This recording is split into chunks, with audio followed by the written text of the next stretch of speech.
Hello, and my name is David Lincoln, and you are watching the Short Vol Show live, coming to you from Cape Cod, Massachusetts.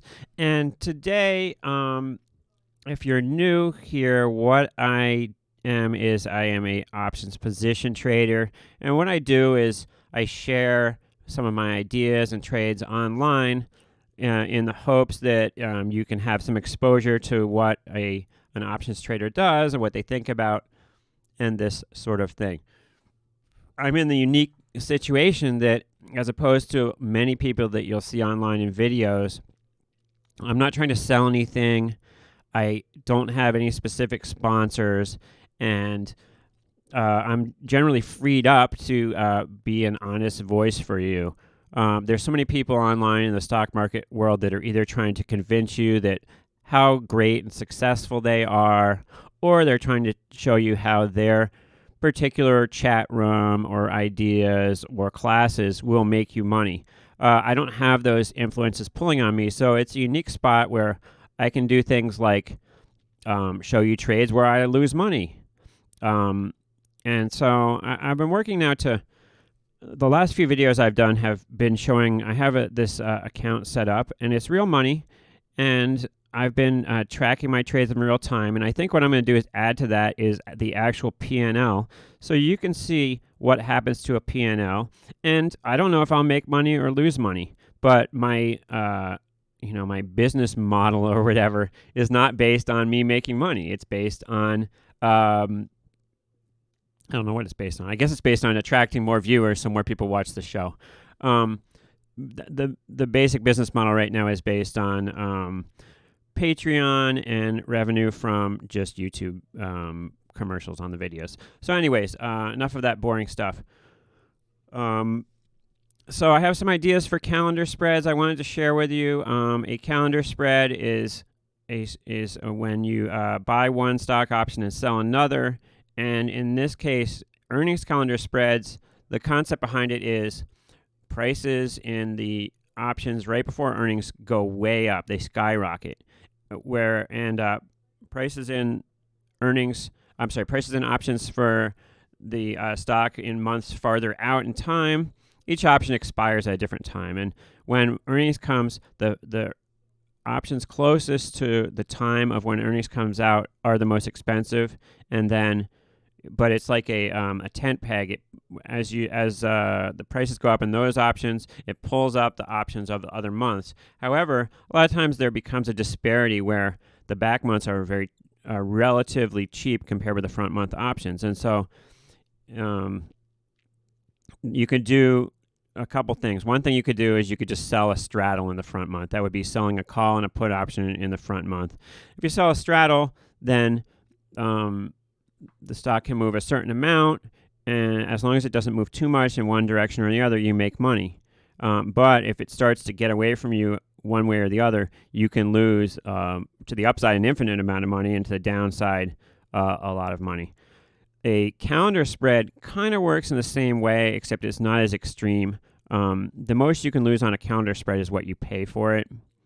And we'll look at some examples coming up. But it is similar in a way to selling a straddle in that you make the most money on a calendar spread if the price of the underlying moves right to the strike that you're trading. So if you're trading the 26 calendar spread, then you want the stock to end up at 26.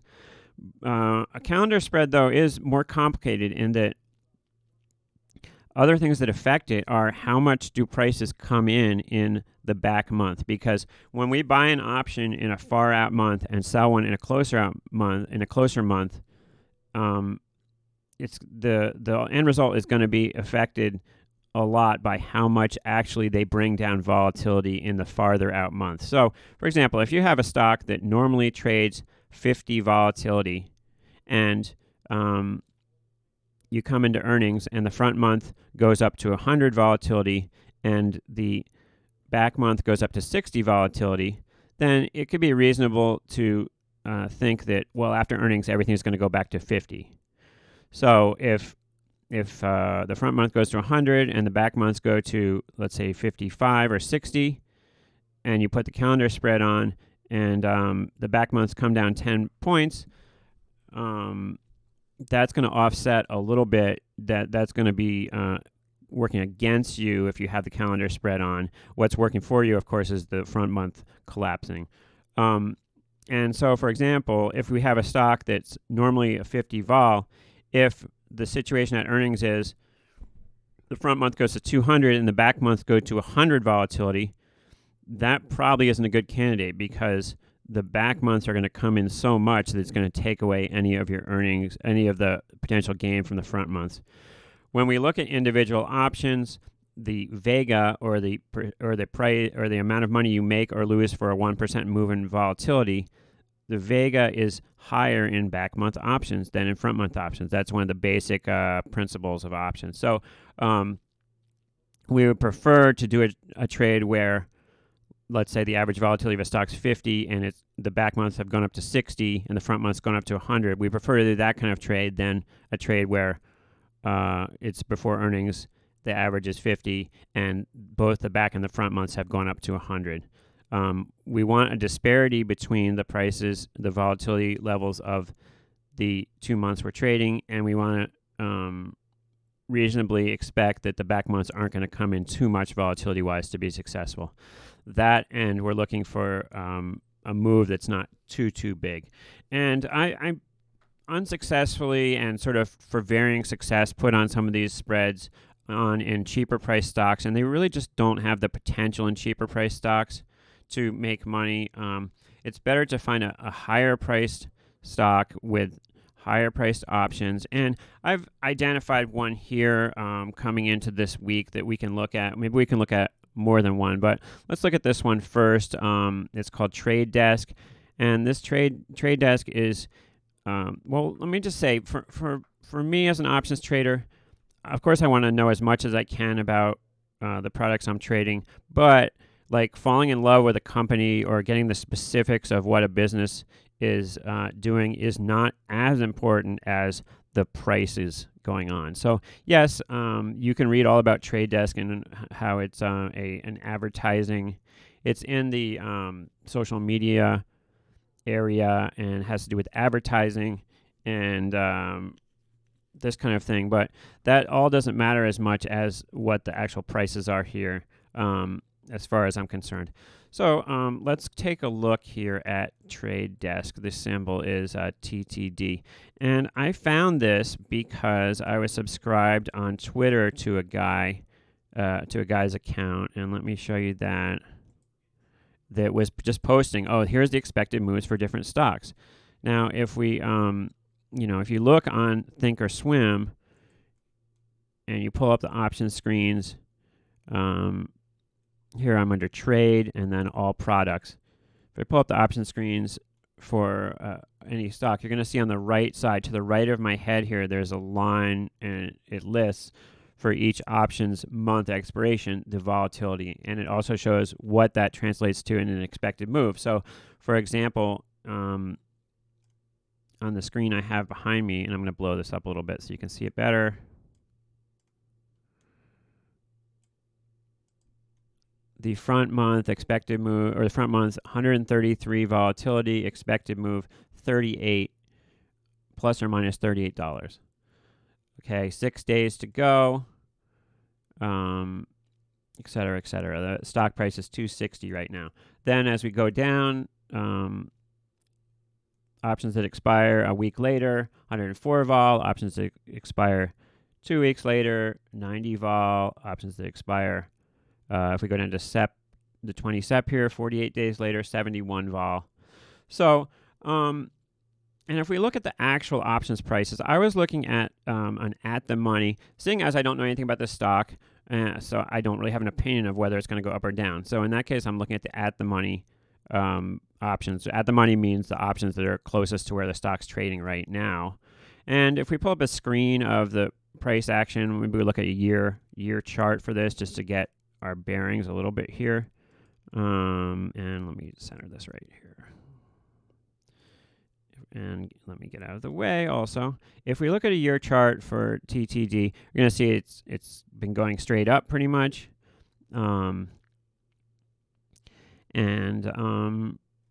And then we can go and look at the options prices. So I was looking at, if we look at September here, it's showing 71 volatility.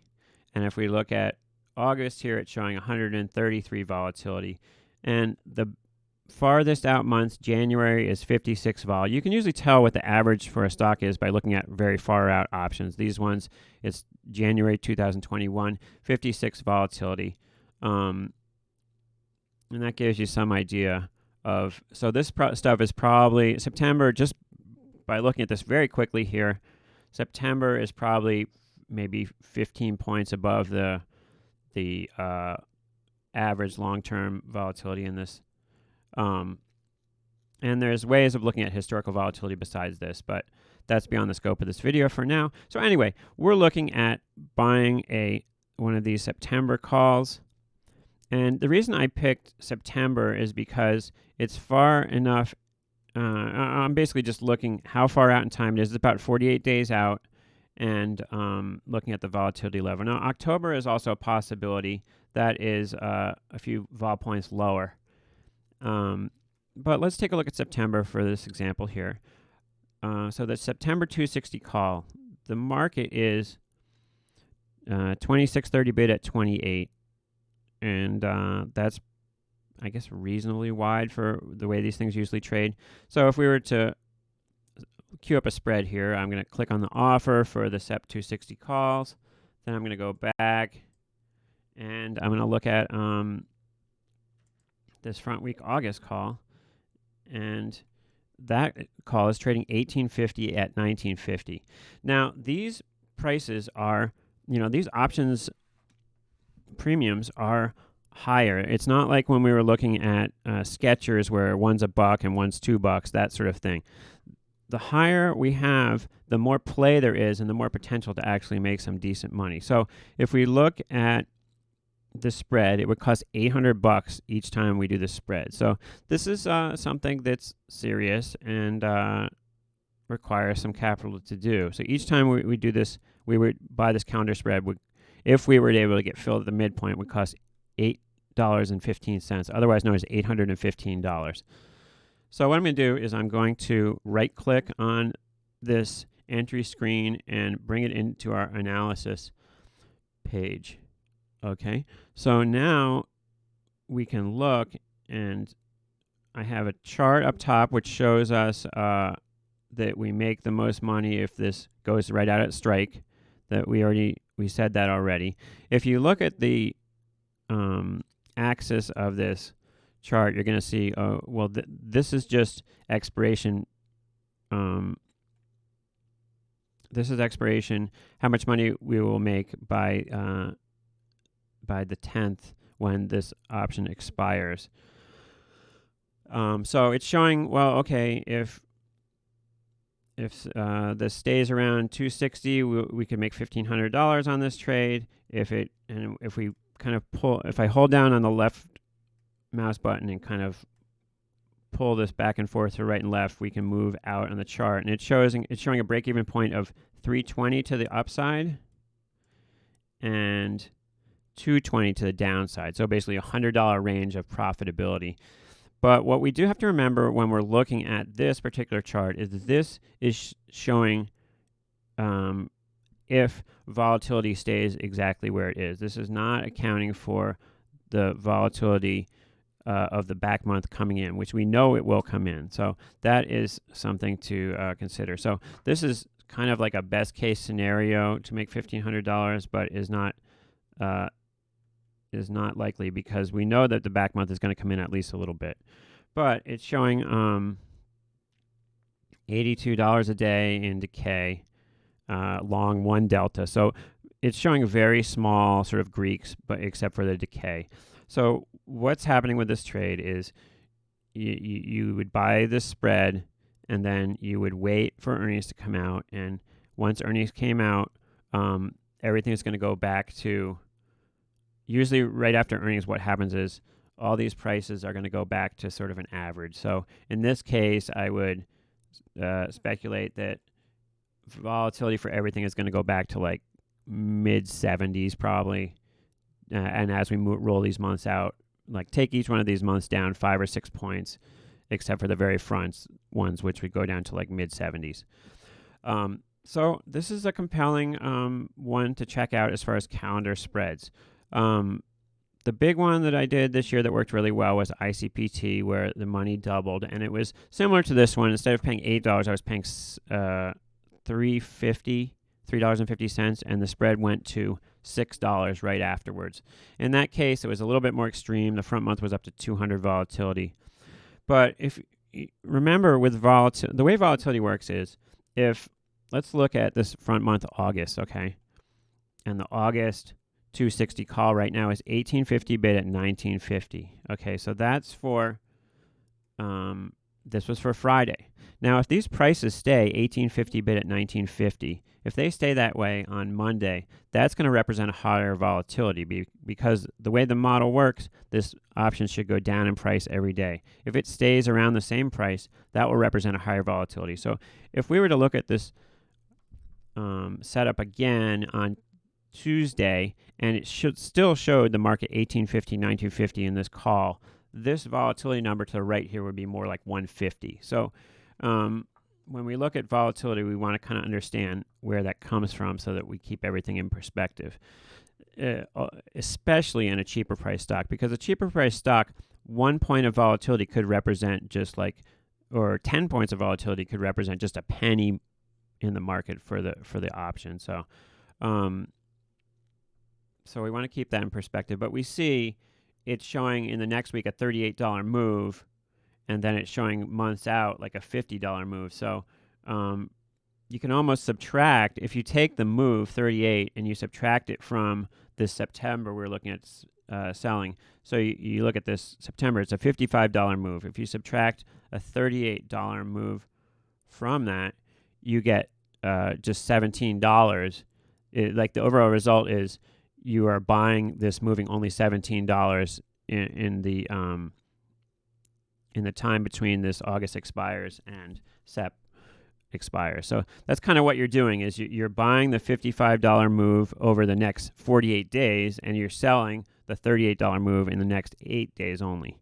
And when that gets extreme enough, sometimes it gets to the point where like 48 days is a $55 move, and 6 days is a $49 move or something, where it's like, just looking at the numbers, the move seems like it's going to come right away, and those are better ones to even look at.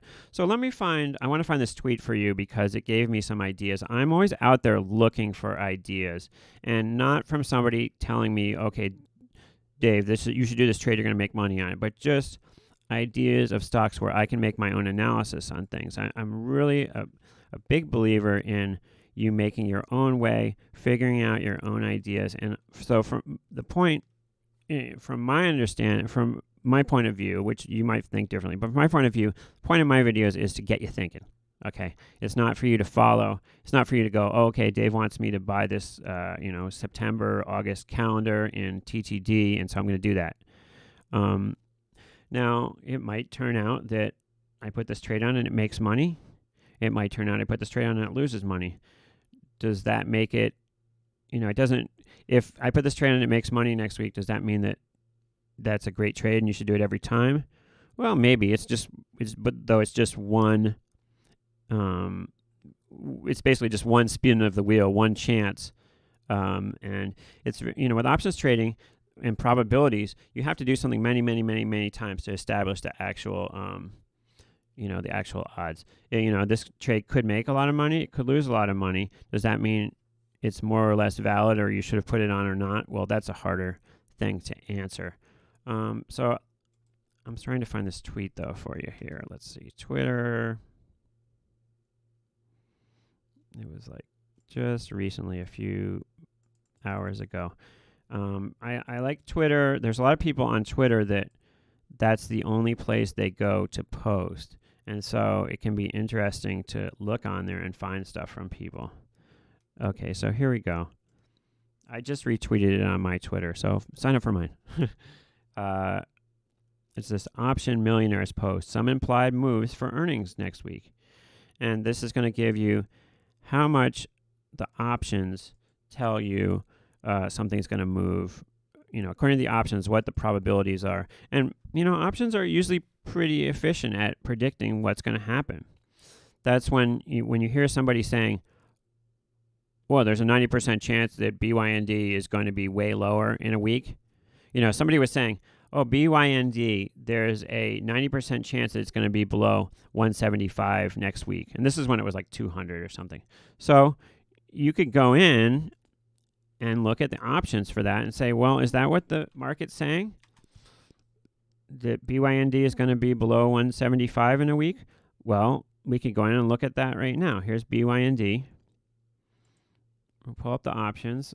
I'm going to switch to a screen that has a delta. The delta is the percent chance of finishing in the money. So if we pull up right now, see right now it is 175, and that was a week ago. So let's say someone says, oh, there's a 50% chance that it's going below 150 next week. Well, we can pull up the options and we can look, and if we go down to the 150 strike here, it's showing 8% chance that within 6 days, BYND is below 150, at or below 150. So options give you the actual probability of things. Okay, so let's go back to our Twitter post here.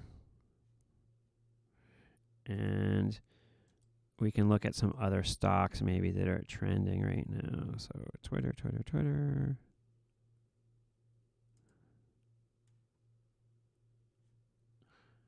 The other one I saw was Roku. Let's take a look at that. Roku.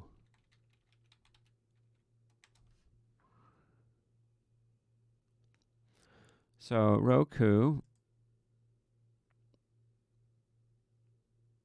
Okay, so we've got, now this is a $100 stock. So I tend to like higher price stocks up there for looking at calendar spreads. So Roku, trading just 100, and we can pull up the chart.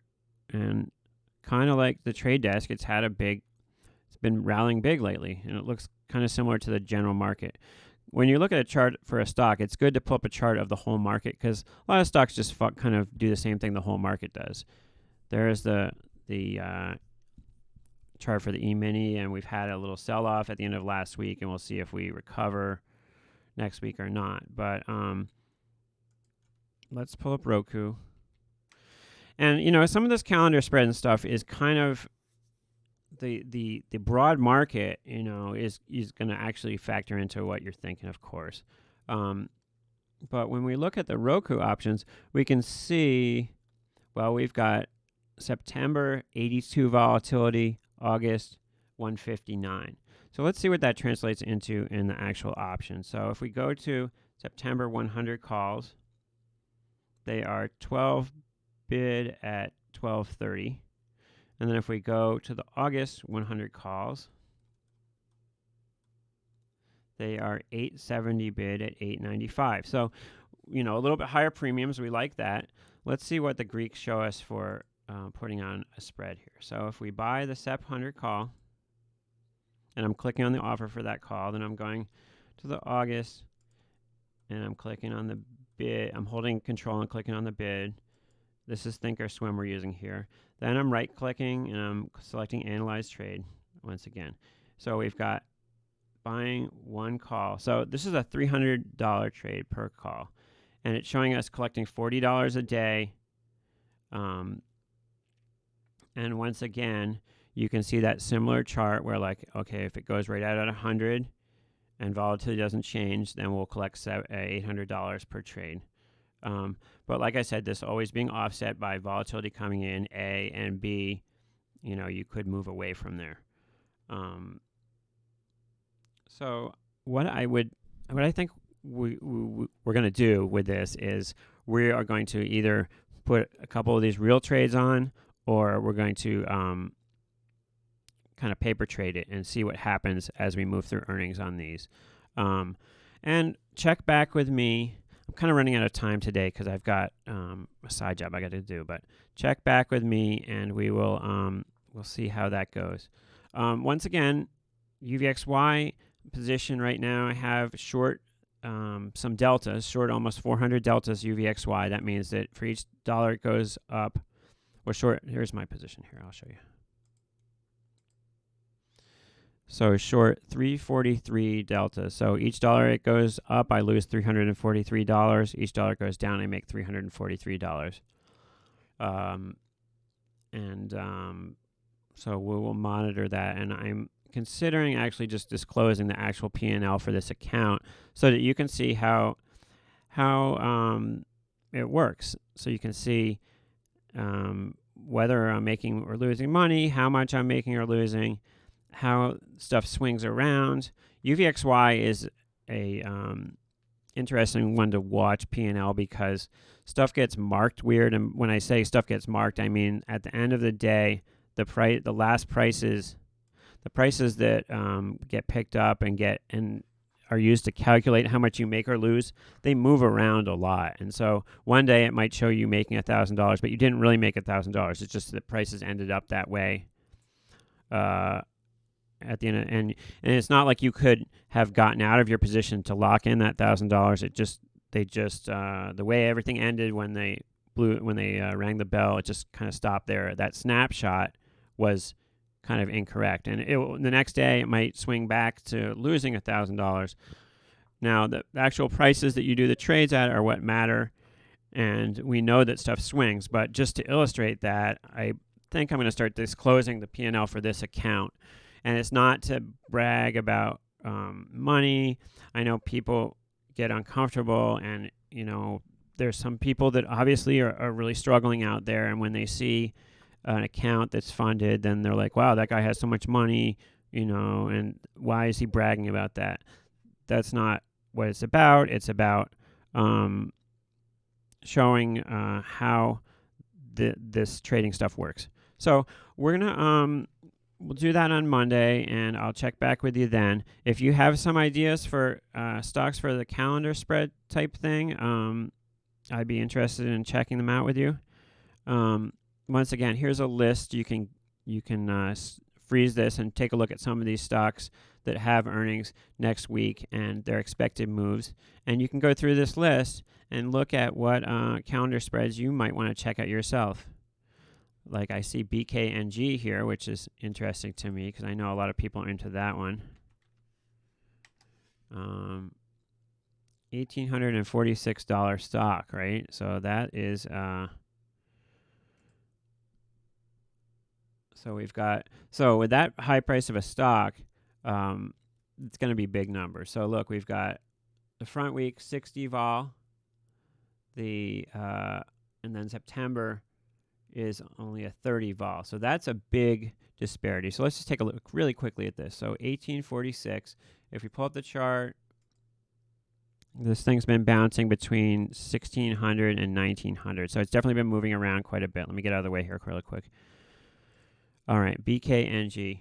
So let's go to take a look at the options. The at the money right now is 1850. So if we go to September 1850, $86. Well, it's like $83. 80 something bid at 86.30.